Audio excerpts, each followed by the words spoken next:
প্রথমবার অর্গানাইজ করলাম একটা গ্রুপ ট্যুর, আর এই গ্রুপ ট্যুরটা ছিল দেওঘরে। দেওঘর অর্থাৎ দেবতার ঘর। তো এখানে কোথায় থাকবেন, কি কি দেখবেন, সব কিছু নিয়ে থাকবে ডিটেল ভিডিও।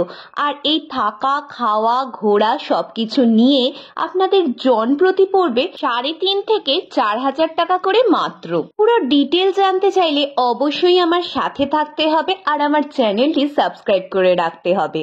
তবে আজকে থাকছে শুধুই ট্রেন জার্নি ব্লগ। চলুন তবে আর কথা না বাড়িয়ে শুরু করছি আজকের ভিডিও। হাই, আমাদের এই জার্নি শুরু হলো। বাসে এবার হাওড়া স্টেশন যাচ্ছি। হাওড়া স্টেশন থেকে আমাদের ট্রেন ছিল 12023 হাওড়া পাটনা জনশতাব্দী এক্সপ্রেস। আর ট্রেনটি কিছুটা নোংরা ছিল, এই রকম দেখতেই পাচ্ছেন। এই জন্য বাথরুমটা কিরম ছিল সেইটা আর আপনাদের দেখালাম না। বাথরুমে নোংরা ছিল না ঠিকই, তবে স্মেল, সেই দুর্গন্ধটা অবশ্যই ছিল। তবে জলের ব্যবস্থা ছিল, এটা বলতেই হবে। সে যাই হোক, ট্রেন যখন হাওড়া স্টেশন ছেড়ে এগোয় তখন কিন্তু এইসব ছোটখাটো দুঃখ ভোলাই যায় নতুনকে জানার আনন্দে। আর এবারের আনন্দটা একটুখানি বেশি, কারণ এবারে রয়েছি অনেকজন একসাথে। দেখলেন আমার জুনিয়রও ব্লগ করতে শিখে গেছে আমার দেখা দেখি। সে যাই হোক, ট্রেন চললো তার গতিতে। ট্রেনেতে কেউ ঘুমিয়ে, কেউ খেয়ে, কেউ গল্প করে যখন সময় কাটাচ্ছে, তো তখন কিছু মানুষ এইভাবেও সময় কাটালো। রাম কৃষ্ণ তোমায় প্রণাম করি, রানী রূপে রহিয়াছো মূরতি ধরি, রাম কৃষ্ণ তোমায় প্রণাম করি। এখন বাজছে হচ্ছে 3:45। ট্রেন একদম রাইট টাইমে ছেড়েছিল, 2:05 টাইম ছিল, 2:05 ছেড়েছে। আর এখন এই 3:45 ফার্স্ট স্টপেজ দুর্গাপুরে এসে দাঁড়িয়েছে। এখন ট্রেন আসানসোল জাংশনে ইন করছে। এখন বাজছে হচ্ছে 4:15। এখানে আসানসোলের কারেক্ট টাইম ছিল 4:21। তো 4:15-র মধ্যেই আসানসোল জাংশনে ইন করে গেছে, বিফোর টাইমে যাচ্ছে। এদিকে কুট্টুস ঘুমিয়ে পড়েছে আমার কোলে। আর এখন আমরা যাচ্ছি, দেখা যাক এই যে আর্লি জার্নিটা করছে তো এটা মেনটেন করতে পারে কিনা। ট্রেনের তো রেকর্ড আছে লেট করার, তো দেখা যাক এটা মেনটেন করতে পারে কিনা। এবং 6টায় আমাদের কারেক্ট টাইম, দেখা যাক 6টাতে ইন করাতে পারে কিনা। আসানসোল থেকে ছাড়ার কারেক্ট টাইম ছিল 4:30, আর 4:30তেই ট্রেন আবার ছাড়লো। কতটা টাইমে পৌঁছায় এবার দেখা যাক। আস্তে আস্তে বেঙ্গল বর্ডার যত ক্রস করতে থাকলাম, ততই জানলার বাইরে প্রকৃতির অন্য রূপ চোখে ধরা পড়ল। এখন চিত্তরঞ্জনে ঢুকছে। তো ট্রেন বিফোর টাইমে যাচ্ছিল, কিন্তু এখন 5 মিনিট লেট করে দিয়েছে।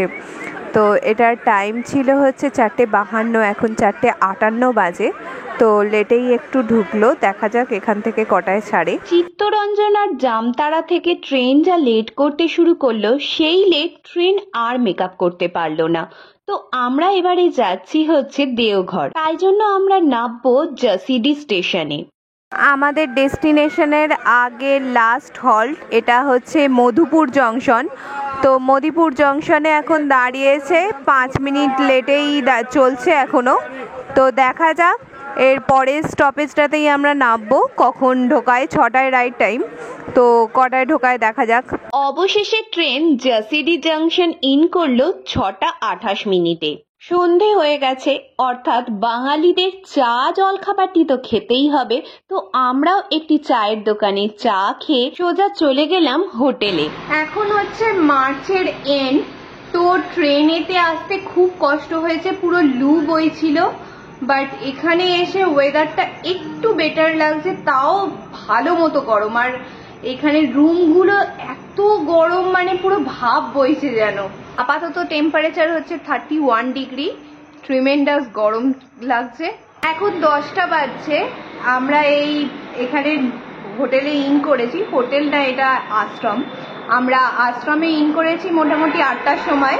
তো তারপর এরা রান্না বান্না করে এখন আমাদের ডাকতে এসছে। তো 10টা বাজছে, এখন যাচ্ছি ডিনারে। তো দেখি আজকে কি আছে ডিনার। চলো চুপ।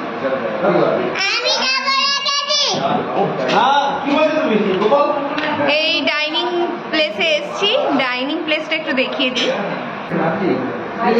এই হচ্ছে ডাইনিং প্লেস, সবাই এখন খেতে বসেছে।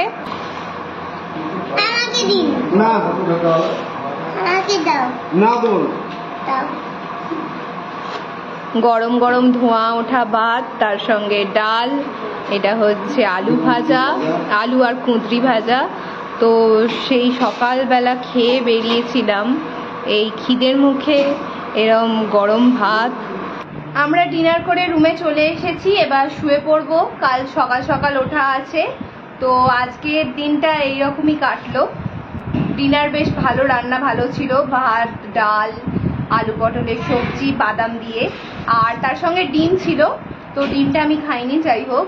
তো এই নিয়ে আজকের দিনটা কাটলো। কালকে যাব মেন আকর্ষণ বৈদ্যনাথ ধামে, তো কালকে দেখি কতটা কি হয়। আজকের জন্য টাটা, গুড নাইট। সবাই টাটা গুড নাইট করে দিয়েছে। ওকে চলো বাই, আজকে এইটুকুই।